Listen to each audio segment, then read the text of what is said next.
ಈ ಫುಲ್ಗೋಬಿ ಇಲ್ಲ ಹೂಕೋಸು ಮತ್ತು ಈ ಹಸಿರು ಬಟಾಣಿ ಸೇರಿಸಿ ಈ ಪಲ್ಯ ಮಾಡಿ ಒಂದ್ಸಲ ಉಂಡು ನೋಡ್ರಿ. ಪನ್ನೀರಲ್ರಿ, ಅದರ ಪನ್ನೀರ್ ಥರನೇ ಈ ಪಲ್ಯ ಮಾಡ್ಬೋದ್ರಿ.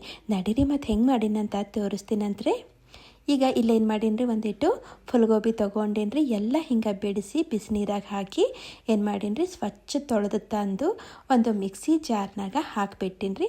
ಸ್ವಲ್ಪ ಅಂದ್ರೆ ಸ್ವಲ್ಪ ನೀರು ಹಾಕಿನ್ರಿ. ಒಂದು 4 ಚಮಚ ನೀರು ಮತ್ತು ಹಸಿ ಮೆಣಸಿನ್ಕಾಯಿ ಹಾಕಿ ಹಿಂಗೆ ರುಬ್ಕೊಂಡು ತಂದೀನಿ. ಈಗ ಏನಪ್ಪ ಮಾಡ್ತೀನಿ ಅಂತಂದ್ರೆ, ಇದು ಎಲ್ಲ ತಗೊಂಡು ಹೋಗಿ ಒಂದು ಪ್ಯಾನಿನಾಗ ಹಾಕ್ಬಿಡ್ತೀನಂತ್ರಿ. ಜಾಸ್ತಿ ನೀರು ಹಾಕ್ಲಕ್ಕ ಹೋಗಬೇಡ್ರಿ. ರುಬ್ಬೇಕಾದ್ರೆ 4 ಚಮಚ ನೀರು ಹಾಕಿನ್ರಿ ನಾ ಇಲ್ಲಿ. ಈಗ ಇದ್ರಾಗ ಒಂದು 2 ದೊಡ್ಡ ಚಮಚ ನಾ ಏನು ಮಾಡ್ತೀನಿ ರೀ, ಕಡಲೆ ಹಿಟ್ಟು ಸೇರಿಸ್ಲತ್ತೀನಿ ರೀ. ಮತ್ತು ಇಲ್ಲಿ ಸ್ವಲ್ಪ ಉಪ್ಪು, ಅರಿಶಿಣ ಪುಡಿ, ಮತ್ತೇನು ಮಾಡ್ತೀನಿ ರೀ, ಒಂದು 2 ಚಮಚ ಮೊಸರು ಹಾಕ್ಲತ್ತೀನಿ ರೀ. ಹಾಗೆ ಒಂದು ಈಟೆ ಇಲ್ಲಿ ಅಂದ್ರೆ 1 ಚಮಚ ಎಣ್ಣೆನೂ ಸೇರಿಸ್ಬಿಡ್ತೀನಂತ್ರಿ. ಈಗ ಬಿಲ್ಕುಲ್ ಕಮ್ಮಿ ಉರಿ ಇಟ್ಟು ಇದಕ್ಕೆ ನಾವು ಹೀಗೆ ಮಿಕ್ಸ್ ಮಾಡ್ಕೋತಾ ನಾವು ಹುರಿಬೇಕಾಗ್ತದ್ರಿ. ಎಲ್ಲಿನ ತನಕ ಹುರಿಬೇಕಪ್ಪ ಅಂತಂದ್ರೆ, ಇದು ಸ್ವಲ್ಪ ಗಟ್ಟಾಗಬೇಕ್ರಿ. ಪೂರ್ತಿ ಲೋ ಫ್ಲೇಮ್ನಾಗ ನಾವು ಇದಕ್ಕೆ ಹುರಿಬೇಕಾಗ್ತದೆ ನೋಡ್ರಿ. ಮೊದಲು ಅಳಸನಿಸ್ಲತ್ತಿತ್ತಲ್ರಿ, ಈಗ ಚಲೋ ಗಟ್ಟಾಗ್ಯದ್ರಿ. ನಾವು ಇದಕ್ಕೆ ಹಿಂಗೆ ಕೈಲಿಂದ ಮುಟ್ಟದೇವಂತಂದ್ರೆ ನಮ್ಮದು ಕೈಗೆ ಸ್ವಲ್ಪ ಹಿಂಗೆ ಅಂಟ್ಕೋಬಾರ್ದ್ರಿ. ಅಂದ್ರೆ ಇದು ಪರ್ಫೆಕ್ಟ್ ಕನ್ಸಿಸ್ಟೆನ್ಸಿ ಅದ ರೀ. ಈಗ ನಾನು ಸ್ಟವ್ ಆಫ್ ಮಾಡಿ ಏನು ಮಾಡ್ತೀನಿ ರೀ, ಇದಕ್ಕೆ ಬಿಟ್ಬಿಡ್ತೀನಂತ. ಇಲ್ಲಿ ಒಂದು ಪ್ಲೇಟಿಗೆ ಸ್ವಲ್ಪ ಎಣ್ಣೆ ಒರೆಸ್ತೀನಂತ. ಮತ್ತು ಈ ಮಿಕ್ಸ್ಚರ್ ತಂದು ಏನು ಮಾಡ್ತೀನಿ ರೀ, ಈ ಪ್ಲೇಟ್ನಾಗ ಹಾಕ್ಬಿಡ್ತೀನಂತ. ಬಿಸಿದೆ ಇದ್ದಾಗ ಹಾಕ್ಬಿಡ್ಬೇಕ್ರಿ, ಚಲೋ ಸೆಟ್ ಆಗ್ತದದು. ಈಗ ನಮಗೆ ಯಾವ ಥರ ಥಿಕ್ನೆಸ್ ಬೇಕೋ ಆ ಥರ ನಾವು ಇದಕ್ಕೆ ಸೆಟ್ ಮಾಡ್ಕೋಬೇಕಾಗ್ತದೆ ರೀ. ಈ ಥರ ಏನು ಮಾಡ್ತೀನಪ್ಪ ಅಂತಂದ್ರೆ, ಒಂದು ಶೇಪ್ ಕೊಟ್ಬಿಡ್ತೀನಂತ. ಆಮೇಲೆ ಕ್ಯೂಬ್ಸ್ನಾಗ ಕಟ್ ಮಾಡ್ಕೋಬೇಕಾಗ್ತದೆ. ಪೂರ್ತಿ ಆರ್ಲಕ್ಕ ಬಿಟ್ಬಿಡ್ತೀನಂತ. ಇಲ್ಲಿ ಪ್ಯಾನಿನಾಗ ಒಂದಿಟ್ಟು ಎಣ್ಣೆ ಬಿಸಿ ಮಾಡೀನಿ. ಮತ್ತು ಇಲ್ಲಿ ಜೀರಿಗೆ ಹಾಕೀನಿ. ಮತ್ತು ಒಂದಿಟ್ಟು ಒಣ ಮಸಾಲೆಗಳು ಸೇರಿಸೀನಿ. ಈಗ ಇವಕ್ಕೆಲ್ಲ ಕೆಂಪಗಾಗತ್ತನ ಸ್ವಲ್ಪ ಹುರಿತೀನಂತ. ಹುರಿದಾದ್ಮೇಲೆ ಸಣ್ಣ ಹೋಳಿದು ಉಳ್ಳಾಗಡ್ಡಿ ಸೇರಿಸ್ಲತ್ತೀನಿ ರೀ. ಬೇಕಾದ್ರೆ ನೀವು ಉಳ್ಳಾಗಡ್ಡಿದು ಪೇಸ್ಟ್ ಮಾಡಿನೂ ಸೇರಿಸ್ಬೋದು, ನಡೀತದ. ಸೇಮ್ ಈಗ ನಾವು ಪನ್ನೀರ್ ಪಲ್ಯ ಎಲ್ಲ ಹೆಂಗೆ ಮಾಡ್ತೇವಲ್ರಿ, ಅದೇ ಪ್ರೊಸೆಸ್ಸು ಫಾಲೋ ಮಾಡಬೇಕಾಗ್ತದೆ ರೀ.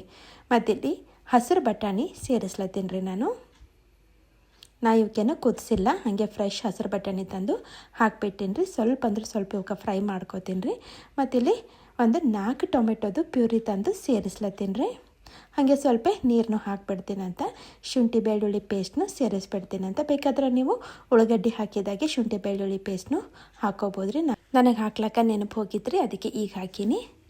ಈಗೆಲ್ಲ ಚೆಂದ ಮಿಕ್ಸ್ ಮಾಡಿಕೊಂಡು ಒಂದು 2-3 ನಿಮಿಷ ಇದಕ್ಕೆ ಕುದಿಲಕ್ಕ ಬಿಟ್ಬಿಡ್ತೀನಂತ್ರಿ. ಈಗ ಇದ್ರಾಗ ಪುಡಿ ಖಾರ ಸೇರಿಸ್ಲತ್ತೀನಿ ರೀ. ಹಾಗೆ ಅರಿಶಿಣ ಪುಡಿ, ರುಚಿಗೆ ಬೇಕಾದಷ್ಟು ಉಪ್ಪು, ಮತ್ತು ಧನಿಯಾ ಪುಡಿ, ಸ್ವಲ್ಪ ಇಲ್ಲಿ ಜೀರಿಗೆ ಪುಡಿ, ಹಾಗೆ ಗರಂ ಮಸಾಲೆನೂ ಹಾಕ್ಬಿಡ್ತೀನಂತ್ರಿ. ಮತ್ತು ಇಲ್ಲಿ ಕಸೂರಿ ಮೇಥಿ ಸ್ವಲ್ಪ ಹುರಿದು ಕ್ರಷ್ ಮಾಡಿ ಸೇರಿಸ್ಲತ್ತೀನಿ ರೀ. ಈಗ ಇವೆಲ್ಲ ಹಾಕಿದ್ಮೇಲೆ ಒಂದು 2-3 ನಿಮಿಷ ನಾವು ಇದಕ್ಕೆ ಕುದಿಸ್ಬೇಕಾಗ್ತದೆ ಸಣ್ಣ ಊರಿನಾಗ. ನೋಡ್ರಿ ಈ ಥರ ಕುದಿಲತ್ತಂದ್ರೆ ಈಗೇನು ಮಾಡ್ತೀನಪ್ಪ ಅಂತಂದ್ರೆ, ನಾನು ಒಂದು ಸ್ವಲ್ಪ ಇಲ್ಲಿ ಫ್ರೆಶ್ ಕ್ರೀಮು ಸೇರಿಸ್ಲತ್ತೀನಿ ರೀ. ಇದು ಹಾಕಿದ್ಮೇಲೆ ಮತ್ತೆ ಕಲಿಸ್ತೀನಿ ಅಂತ. ಬೇಕಾದ್ರೆ ನೀವು 1-2 ಚಮಚ ಮೊಸರನ್ನು ಸೇರಿಸ್ಬೋದು ರೀ. ಕ್ರೀಮ್ ಇಲ್ಲ ಅಂತಂದ್ರೆ ಎಲ್ಲ ಕಲಸಿ ಇದಕ್ಕೆ ಕುದಿಲಕ್ಕ ಬಿಟ್ಬಿಡ್ತೀನಂತ್ರಿ. ಈ ಕಡೆ ನೋಡ್ರಿ, ಇದನ್ನು ಆರ್ಯಾದ್ರಿ ಚಲೋ. ಈಗ ಪನ್ನೀರ್ ಥರ ನಾವು ಕ್ಯೂಬ್ಸ್ನಾಗ ಕಟ್ ಮಾಡ್ಕೋಬೇಕಾಗ್ತದೆ. ಪರ್ಫೆಕ್ಟಾಗಿ ಬರ್ತಾವ್ರಿ. ನೀವು ಒಂದ್ಸಲ ಮಾಡಿ ನೋಡ್ರಿ, ಟೇಸ್ಟ್ನು ಭಾಳ ಚಲೋ ಇರ್ತದ್ರಿ. ಪನ್ನೀರ್ ಥರ ಟೇಸ್ಟ್ ಬರಲ್ಲ, ಆದ್ರೆ ಪನ್ನೀರ್ ಉಂಡಂಗೆ ಆಗ್ತದ್ರಿ. ನೀವು ಒಂದ್ಸಲ ಮಾಡಿ ನೋಡ್ರಿ. ಈಗ ಇವೆಲ್ಲ ಕ್ಯೂಬ್ಸ್ ತಂದು ಇದ್ರಾಗ ಹಾಕ್ಬಿಡ್ತೀನಂತ. ಮತ್ತು ಒಂದಿಟ್ಟು ಕೊತ್ತಂಬರಿನೂ ಹಾಕ್ಬಿಡ್ತೀನಂತ್ರಿ.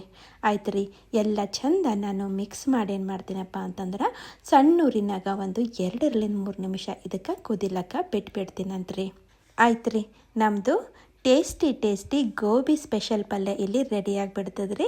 ರೊಟ್ಟಿ, ಚಪಾತಿ, ಅನ್ನ ಎಲ್ಲದರ ಸರಿ ನಡೀತದ್ರಿ. ಹಂಗಾದ್ರೆ ನೋಡಿರಲ್ರಿ, ನೀವು ಒಂದ್ಸಲ ಟ್ರೈ ಮಾಡಿರಿ. ಮತ್ತು ಹೆಂಗೆ ಅನ್ನಿಸ್ತಂತ ನಂಗೆ ಕಾಮೆಂಟ್ ಮಾಡಿ ಹೇಳೋದು ಮರಿಬೇಡ್ರಿ. ಮತ್ತೆ ಸಿಗ್ತೀನಂತ್ರಿ. Thank you.